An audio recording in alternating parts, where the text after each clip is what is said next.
অতি উত্তম। শিব শক্তির পুত্র না গণেশ? নির্দোষ মানুষদের উপর অস্ত্র প্রয়োগ করবে না,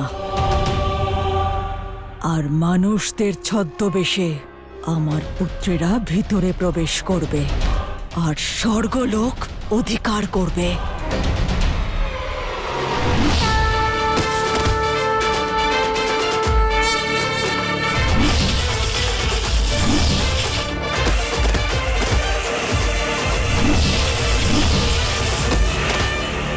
গণেশ, আমার পথে বাধা সৃষ্টি করেছো তুমি।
পিতা,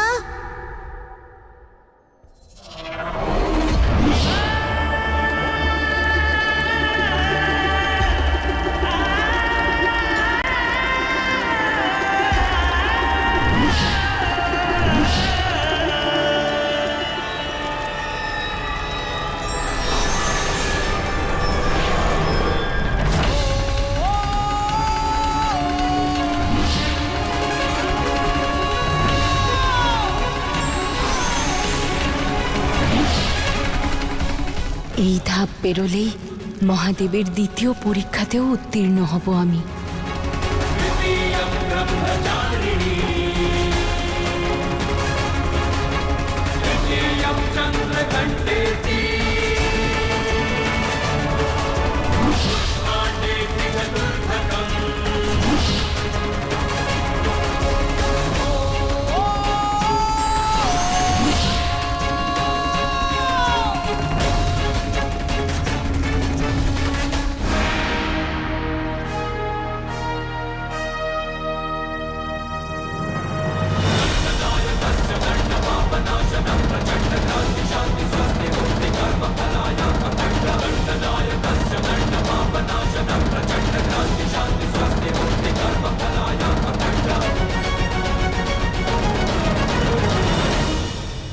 সরে যাও আমার পথ থেকে বালক।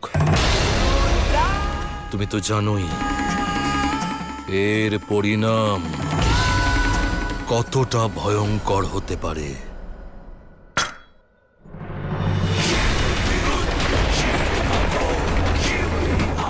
আমি ধর্মের পথে রয়েছি। আমার বিরুদ্ধে যাওয়ার অর্থ হলো কেবলমাত্র সর্বনাশ, কেবলমাত্র সর্বনাশ।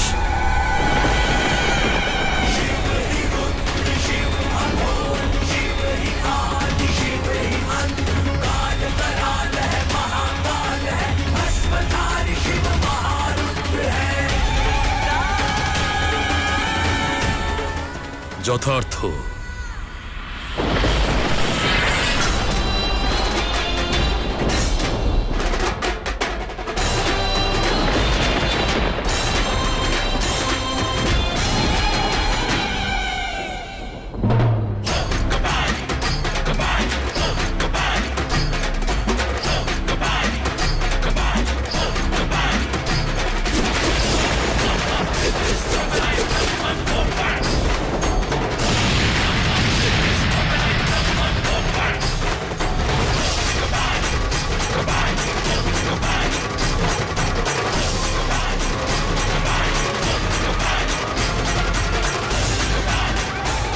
শেষবারের মতো সাবধান করছি গণেশ, সরবে নাকি সরবে না?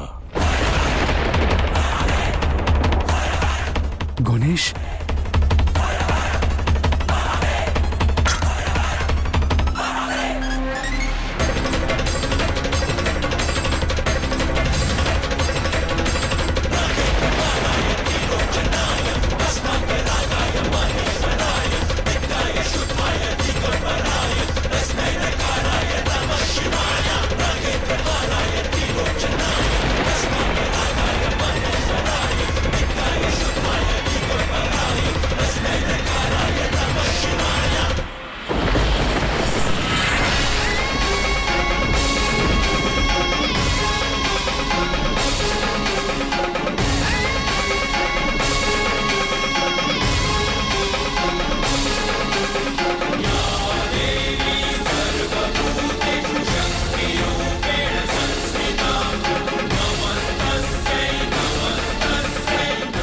দাদা, সাক্ষাৎ মাতা।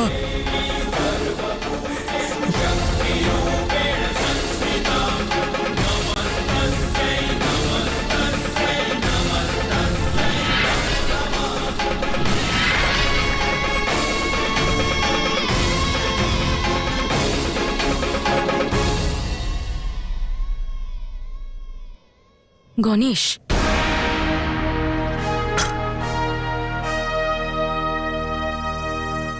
আমার তোমার বিরুদ্ধে যাওয়ার কোনো ইচ্ছাই নেই, আর না অসুরদের স্বর্গে যাওয়া নিয়ে আমার কোনো আপত্তি আছে পিতা। যে ব্যক্তি ভালো কর্ম করে, নিজের বিকার থেকে মুক্ত হয়ে ভালো আচরণ করে, সেই স্বর্গ পাবে, এই নীতি তুমিই তো বানিয়েছো।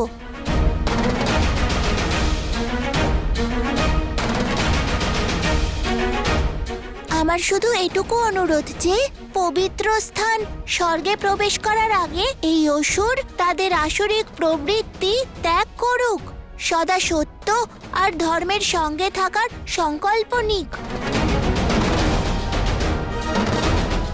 তুমি তো স্বয়ং কত অসুরকে সঠিক পথ বেছে নেওয়ার জন্য শুধুমাত্র স্বর্গেই স্থান দাওনি, বরং তাদের নিজের শিবগণ বানিয়েছো।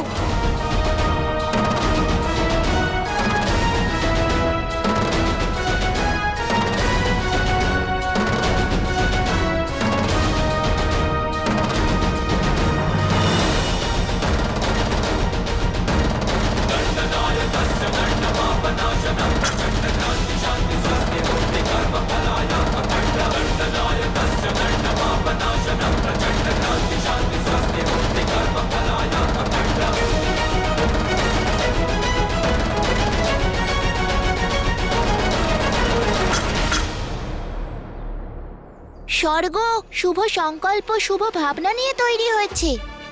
যদি সেখানেও কেউ বিকার নিয়ে প্রবেশ করে, মনে ঈর্ষা, অহংকার আর ক্রোধ ভাব থাকে, তাহলে স্বর্গ থাকবে নাকি, নরক হয়ে যাবে। যদি আমি ওনাদের কাছে আসরিক প্রবৃত্তি ত্যাগ করার দাবি জানাই, তাহলে অনুচিত কি করেছি? আর ওরা আমার কথা না শুনে সংঘর্ষ শুরু করলো।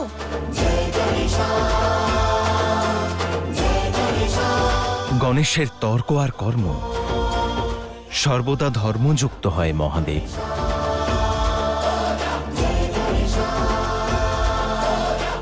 যেভাবে কোনো বড় উদ্দেশ্য পূরণের জন্য আমাদের অন্তরে থাকা মন্দের বিনাশ ঘটাতে হয়, যেভাবে অলংকারে পরিণত হওয়ার জন্য স্বর্ণকে শুদ্ধ হতে হয়,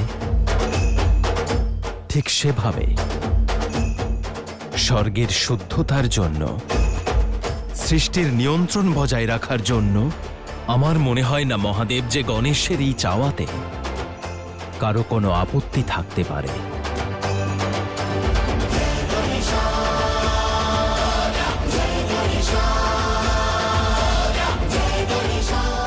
আপনারা স্বর্গে যেতে চান? অবশ্যই যান, কিন্তু নিজের আসরিক প্রবৃত্তি ত্যাগ করে, মানুষ আর দেবতাদের সঙ্গে ভালোবাসাপূর্ণ সম্পর্ক রেখে, তাদের সঙ্গে সংঘর্ষ করতে নয়।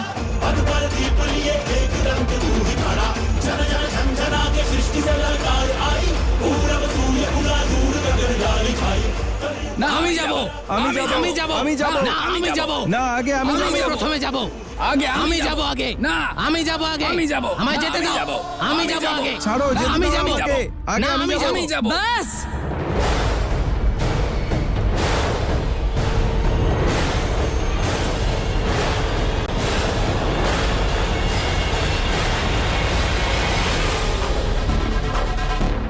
আমাদের শত্রু দেবতাদের সঙ্গে ভালোবাসা আর সদ্ভাবনার কোন রকম শর্ত আমরা মেনে নিতে রাজি নই।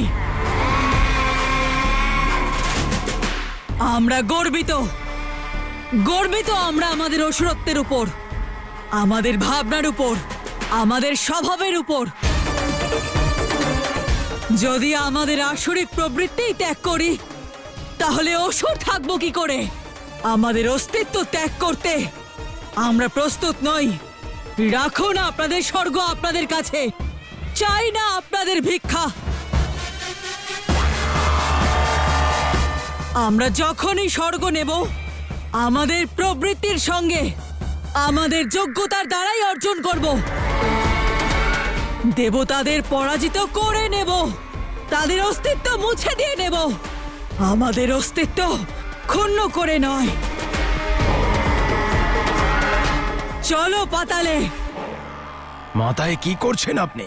যেই অধিকারের জন্য আমরা এতদিন যুদ্ধ করছি তা ছেড়ে আপনি চলে যাচ্ছেন। আমাদের অধিকার নয়, ভিক্ষা দেওয়া হচ্ছে রাহু। স্বর্গের প্রভু নয়, দেবতাদের দাস হয়ে থাকার বিকল্প দেওয়া হচ্ছে, আর আমি তাতে রাজি নই। কিন্তু মাতা, একবার আমরা স্বর্গের ভেতরে যেতে পারলে তাহলে এই স্বর্গ আমাদেরও হতে পারে। আজ আমাদের স্বর্গ ভিক্ষা দেওয়া হচ্ছে আর আমরা নিয়ে নেব। কাল যদি কেউ বলে এখান থেকে চলে যাও, তাহলে কি চলে যাবে? স্বর্গলোক লাভ করার লোভে অসুরদের লক্ষ্য কখনোই ভুলতে পারি না আমরা। আমি ভিক্ষায় পাওয়া স্বর্গ চাই না, বরং শক্তি দিয়ে গড়া সাম্রাজ্য চাই। আমি নিজের শক্তি দিয়ে স্থাপিত সিংহাসন চাই, এক এমন সিংহাসন যার সম্মুখে শুধু সংসার নয়, শিব শক্তিকেও মাথা নত করতে হবে।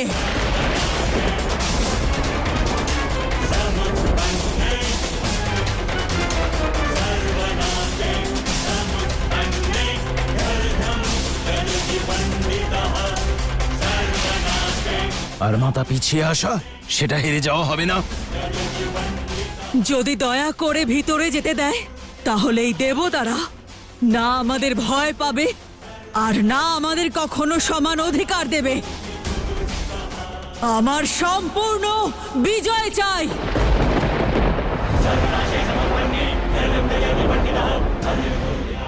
আর প্রবল আঘাত করতে কখনো কখনো দু পা পিছিয়ে আসতে হয় রাহু।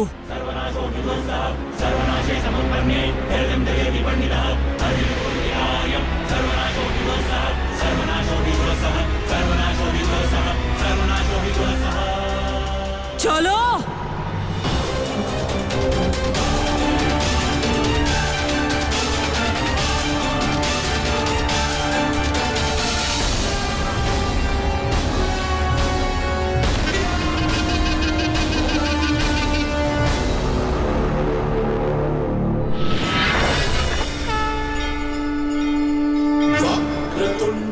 অসংখ্য ধন্যবাদ শ্রী গণেশ।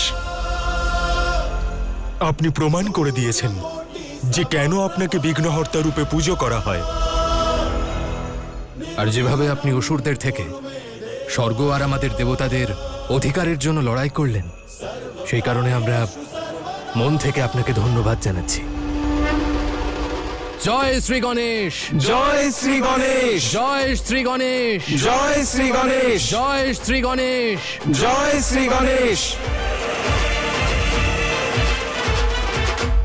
আমার ছোট ভাই সব থেকে বড় কার্য সম্পন্ন করেছে।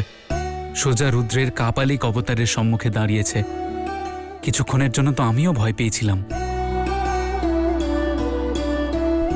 গণেশ,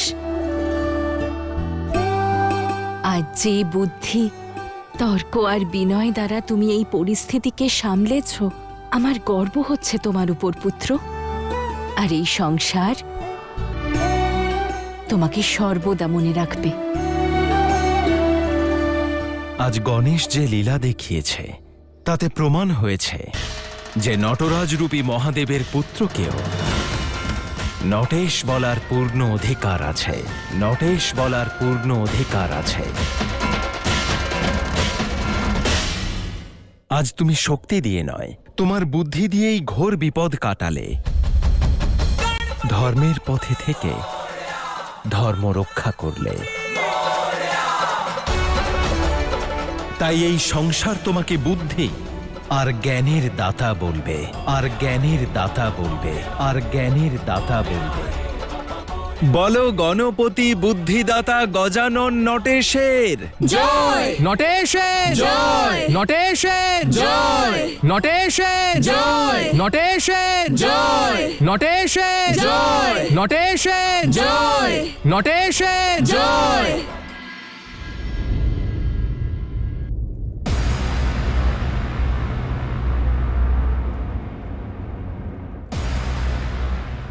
দাদা কি হলো, গৃহে ফিরবে না? এখন নয়, কেন? যা হলো তা তুমি দেখেছ, কিন্তু তার অর্থ বুঝতে পারোনি। এতে বোঝার কি আছে দাদা? সাক্ষাৎ মাতার দর্শন পেয়ে আমি তো ধন্য হয়ে গেলাম। ওনার রূপ এমন দিব্য, এমন উজ্জ্বল ছিল যে সব আমার কাছে পরিষ্কার হয়ে গেল।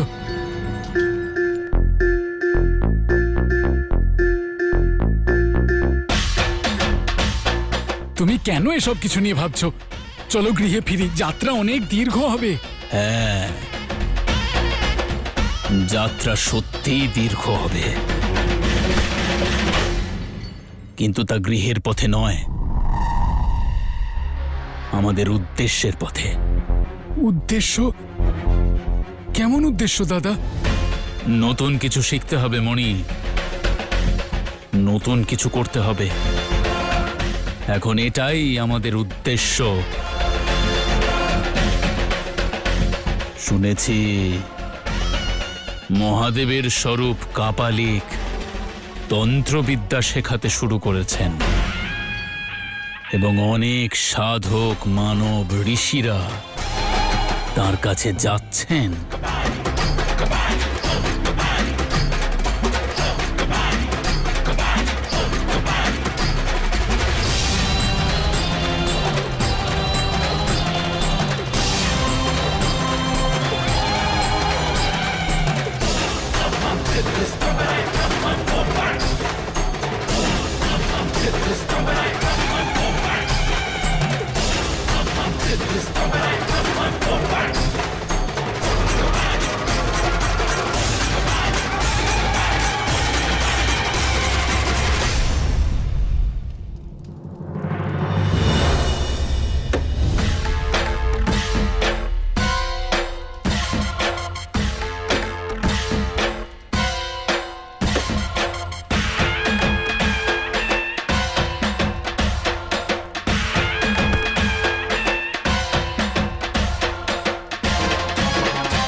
মনি, যে প্রশ্ন আমি করতে বলেছি তোমায় তা করবে। চলো।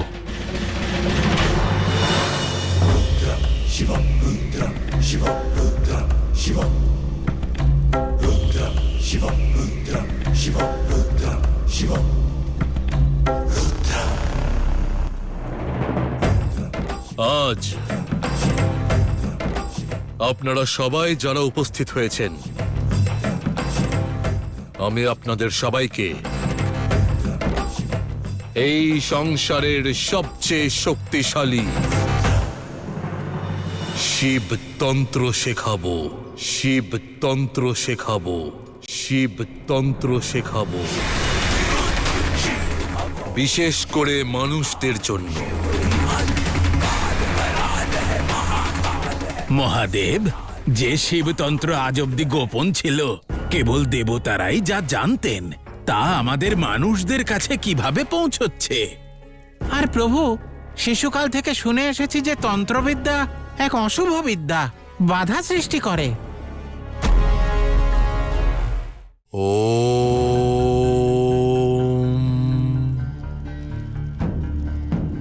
খ্যাতি কেবলমাত্র নামেই বড় হলে হয় না, এ হলো সেই জীবনের গুঞ্জন যা অন্যদের সংসারেও আলোর মতন ছড়িয়ে পড়ে। প্রকৃত প্রতিষ্ঠা কেবল কথা, পদ অথবা প্রসন্নতার দ্বারা আসে না, তা আসে কর্মের দ্বারা, শুভ চিন্তার দ্বারা, আর সময়ের নেওয়া পরীক্ষায় উত্তীর্ণ হলে সেই জন্য জীবনকে এতটাই সৎ এবং সমর্পিত করে তুলুন যাতে সংসার নিজেই বলে ওঠে যে কেবল জীবনযাপন করেনি, জীবনের অর্থ হয়ে উঠেছে। ও